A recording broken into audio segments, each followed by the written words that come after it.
ಇವತ್ತು ನಾನು ಅಲ್ಲಿಂದ ಬಂದೆ. ನಾನು ನಿರೀಕ್ಷೆ ಮಾಡ್ಲಿಕ್ಕೆ ಸಾಧ್ಯ ಇಲ್ಲ.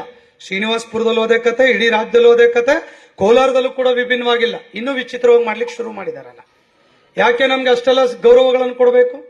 ಅಷ್ಟೆಲ್ಲ ಓಪನ್ ಜಿಪ್ನಲ್ಲಿ ಯಾಕೆ ಕರ್ಕೊಂಡ್ಬರ್ಬೇಕು? ನಾನು ಸರ್ಕ್ಯುಲರ್ ಮಾಡಿದ್ದೀನಿ, ಶಾಲು ಹಾರ ಮೈಸೂರು ಪೇಟ ಬೇಡ್ರಪ್ಪ ಅಂತ ಹೋದ್ ಸಲನೂ ಮಾಡಿದೆ, ಬಿಡಂಗಿಲ್ಲ. ಈ ಸಲನೂ ಅಷ್ಟೇ, ಅದೆಲ್ಲ ಹಾಕಿ ಬಹುಶಃ ಯಾವ ರೀತಿಯಲ್ಲಿ ಇದನ್ನ ಮಾಡ್ಲಿಕ್ಕೆ ಹೊರಟಿದ್ದಾರೆ ಇರ್ಬೋದು. ನಾವು ಕೆಲಸ ಮಾಡಿದ್ದೀವಿ, ರಾಜ್ಯಾಧ್ಯಕ್ಷರಿಗೆ ಗೌರವ ಕೊಡಬೇಕು, ಇದು ಒಂದು ಭಾಗ. ನಾನು ಅದ್ರ ಬಗ್ಗೆ ಎಳ್ಳಷ್ಟು ಮಾತಾಡೋದಿಲ್ಲ. ಎಷ್ಟು ಕೊಡಬೇಕು? ತುಂಬಾ ಜಾಸ್ತಿ ಆಯ್ತಲ್ಲ. ಸೊ ಹಾಗಾಗಿ ಕೋಲಾರ ಜಿಲ್ಲೆನಲ್ಲಿ ಆ ಸರ್ಕಲ್ ಇಂದ ಇಲ್ಲಿಗೆ ಮೆರವಣಿಗೆ ಅದೆಲ್ಲ ಕೂಡ ನೋಡಿದಾಗ ನಾವು ಅನ್ನಿಸ್ತದೆ, ಸೊ ಯಾಕೆ ಇಷ್ಟೆಲ್ಲ ಗೌರವಗಳನ್ನು ಕೊಡ್ತಾರೆ?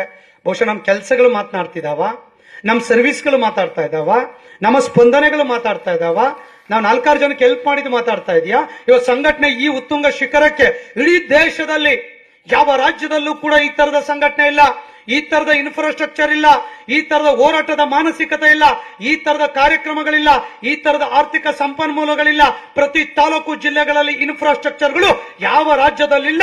ಆ ತರದ್ದು ಏನಾದ್ರೂ ಇದ್ರೆ ನಮ್ಮ ಕರ್ನಾಟಕದಲ್ಲಿ ಇದೆ ಅನ್ನುವಂಥದ್ದನ್ನ ತೋರಿಸ್ಲಿಕ್ಕಾಗಿ ತಾವು ಮಾಡಿದ್ದೀರಾ ಅನ್ನುವಂಥದ್ದನ್ನ ಒಂದೊಮ್ಮೆ ನಾನು ಯೋಚನೆ ಮಾಡಬೇಕಾಗ್ತದೆ. ಯೋಚನೆ ಮಾಡ್ಬೇಕಲ್ಲ. ಆ ತರದ ಒಂದು ಅಭಿಮಾನವನ್ನ ಇಟ್ಕೊಂಡು ತಾವೆಲ್ಲ ಕೂಡ ಇವತ್ತು ನಮಗೆ ಗೌರವವನ್ನ ಸಲ್ಲಿಸಿದ್ದೀರಾ. ಸೊ ಖಂಡಿತ ನಿಮ್ಮ ಋಣವನ್ನು ನಾವು ಯಾವತ್ತೂ ಕೂಡ ಮರಲಿಕ್ಕೆ ಸಾಧ್ಯ ಇಲ್ಲ. ಹಾಗಾಗಿ ನಾನು ಆಗ್ಲೇ ಹೇಳ್ತಾ ಇದ್ದೆ, ಅಜಯ್ ಎನ್ನುವಂತ ವ್ಯಕ್ತಿಗೆ ಅವಕಾಶ ಇರ್ಬೋದು, ಬಹಳ ಜನ ಅರವಿಂದ್ ಇರ್ಬೋದು, ಮುನೇಗೌಡರು ಇರ್ಬೋದು, ಮೂರ್ತಿ ಇರ್ಬೋದು, ರವಿ ಅವರು ಇರ್ಬೋದು, ನಮ್ಮ ಶ್ರೀನಿವಾಸಪುರ ಅಧ್ಯಕ್ಷ ಬೈರೇಗೌಡರು ಇರ್ಬೋದು, ಎಲ್ಲರೂ ಕೂಡ ಇದ್ದಾರೆ. ಸೊ ಎಲ್ಲರೂ ಕೂಡ ಹಳಬರು ಇದ್ದಾರೆ, ಹೊಸಬ್ರು ಇದ್ದಾರೆ. ಒಂದಿಷ್ಟು ಕೆಲಸವನ್ನ ಮಾಡಬೇಕು ಅಂತ ಬಂದಿದ್ದಾರೆ. ನಾನು ತಮ್ಮಲ್ಲಿ ವಿನಂತಿ ಮಾಡ್ಕೊಳ್ತಾನೆ, ಸ್ಪಂದನೆಯನ್ನ ಮಾಡಿ. ನೌಕರು ಯಾರಾದ್ರೂ ಫೋನ್ ಮಾಡಿದ್ರೆ, ಅದು ಟ್ರೆಜರಿ ಇರಲಿ, ಕೆಜೆಡಿ ಆಫೀಸ್ ಇರಲಿ, ತಾಲೂಕ್ ಆಫೀಸ್ ಇರಲಿ, ತಾಲೂಕ್ ಪಂಚಾಯತ್ ಇರಲಿ, ಅಲಾಟ್ಮೆಂಟ್ ಇರಲಿ, ಹೋಗಿ ನಿಂತ್ಕೊಂಡು ಕೆಲಸವನ್ನ ಮಾಡ್ರಿ. ಖಂಡಿತ ನೀವು ಯಾವ ಪೂರ್ವ ಜನ್ಮದ ಪುಣ್ಯ ಗೊತ್ತಿಲ್ಲ, ಅವ್ನು ಸುಮ್ಮನೆ ಕೂತ್ಕೊಳ್ಳಲ್ಲ. ಅದು ಟ್ರೆಜರಿನಲ್ಲಿ ಬಿಲ್ ಪಾಸ್ ಆಗ್ಲಿಕ್ಕೆ, ಟ್ರೆಜರಿನಲ್ಲಿ ಬಿಲ್ ಪಾಸ್ ಆಗಿರೋದಿಲ್ಲ. ನೀವೇನಾದ್ರೂ ಹೋಗ್ಬಿಟ್ಟು ಬಿಲ್ ಪಾಸ್ ಮಾಡಿಸ್ಬಿಟ್ರೆ ಅವ್ರು ಏನ್ ಹೇಳ್ತಾರ್ರಿ, ಸುಮ್ಮನೆ ಕೂತ್ಕೊಳ್ತಾರ ಅವರು. 1 ವರ್ಷದವರೆಗೆ ನಿಮ್ ವ್ಯಾಲಿಡಿಟಿ ಬಂತು.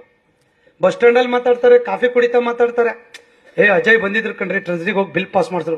ಏನ್ರಿ ಎಷ್ಟು ಸಿಂಪಲ್ ಕಣ್ರಿ ಅವರು. ನೋಡ್ರಿ, ನಮಗ್ ಗೊತ್ತಿಲ್ಲದಂಗೆ ನಮಗೆ ನಮ್ಮ ಮಕ್ಕಳಿಗೆ ಇಂಡೈರೆಕ್ಟ್ ಆಗಿ ಒಳ್ಳೇದಾಗ್ಲಿಕ್ಕೆ ಶುರುವಾಗ್ತದೆ. ಸರ್ವಿಸ್, ಇದೇ ಸರ್ವಿಸು. ಸರ್ಕಾರಿ ನೌಕರ ಸಂಘ ಅಂದ್ರೆ ಇಲ್ಲೇನ್ ಸಂಬಳ ಕೊಡಲ್ಲ ಇವ್ರು ಯಾರು. ತಾಲೂಕ್ ಅಧ್ಯಕ್ಷರು, ಜಿಲ್ಲಾಧ್ಯಕ್ಷರು, ರಾಜ್ಯಾಧ್ಯಕ್ಷ, ನಮ್ಗೇನು ಸಂಬಳ ಇಲ್ರಿ. ಮತ್ ನೀವೇನಾದ್ರು ಸಂಘದಲ್ಲಿ ಸಂಬಳ ಕೊಡ್ತಾರೆ ಅಂದ್ರೆ ಅದು ತಪ್ಪಿಗಿಪ್ ಮತ್ತೇನಿಲ್ರಿ. ಹಾಗೇನಿಲ್ಲ.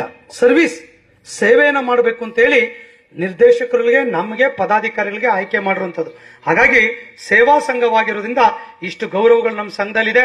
ಬಹುಶಃ ಈಗ ಅಜಯ್ ಯಾವ್ದೋ ಆಫೀಸ್ಗೆ ಹೋಗ್ತಾರೆ, ಯಾವ್ದೋ ವಿಲೇಜ್ಗೆ ಹೋಗ್ತಾರೆ, ಗೌರವವನ್ನು ಕೊಡ್ತಾರೆ.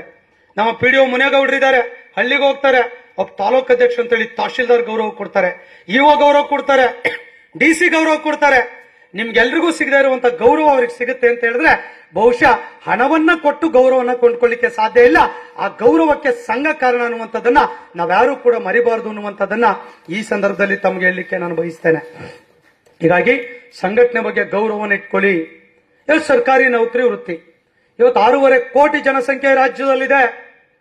6.5 ಕೋಟಿ ಜನಸಂಖ್ಯೆಗೆ ಯಾಕೆ ಸರ್ಕಾರಿ ನೌಕರಿ ಸಿಕ್ಕಿಲ್ಲ ಅವ್ರಿಗೆಲ್ಲ?